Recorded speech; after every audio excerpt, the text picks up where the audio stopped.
जोडा तालुक्यातील नागरिकांसाठी एक आनंदाची बातमी। पाण्याच्या टंचाईने त्रस्त असलेल्या रामनगर असू आणि जगलबेट पंचायत क्षेत्राला लवकरच मुबलक पाणी मिळणार आहे। कारण पांढरी नदीवर आधारित 28 कोटींच्या पाणीपुरवठा योजनेच्या कामाला आता सुरुवात झाली आहे। विधानसभा निवडणुकीपूर्वी या योजनेची घोषणा झाली होती, मात्र पर्यावरण परवानगी मिळाली नसल्याने काम रखडले होते। अखेर परवानगी मिळाल्यामुळे आता या योजनेची गाडी मार्गावर आली आहे। काम सुरू करण्यासाठी असू येथे पाईप व इतर साहित्य संबंधित कॉन्ट्रॅक्टराकडून टाकण्यात आले।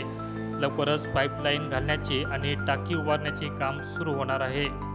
या योजनेसाठी आमदार आर.व्ही. देशपांडे यांनी सातत्याने पाठपुरावा केलाय। त्यांच्या प्रयत्नांना यश आल्याने काँग्रेस संघटनेकडून त्यांचे अभिनंदन करण्यात आले।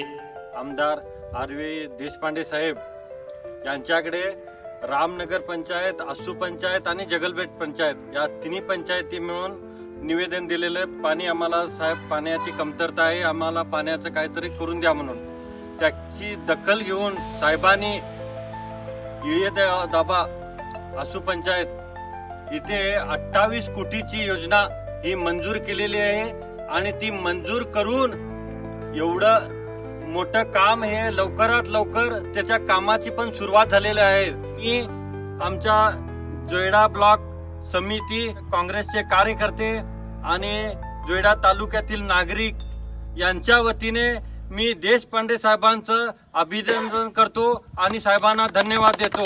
1-2 वर्ष ह्याला अडथळा आहे म्हणल्या फॉरेस्ट क्लिअरन्स मिळाले नाही, फॉरेस्ट क्लिअरन्स मिळाले नाही म्हणून थोडा टाइम झाला आणि आता फॉरेस्ट क्लिअरन्स पण मिळालेला आहे। त्याच्यात बरोबर हे सामान पण येऊन पडलेलं आहे, पाईप वगैरे सगळा।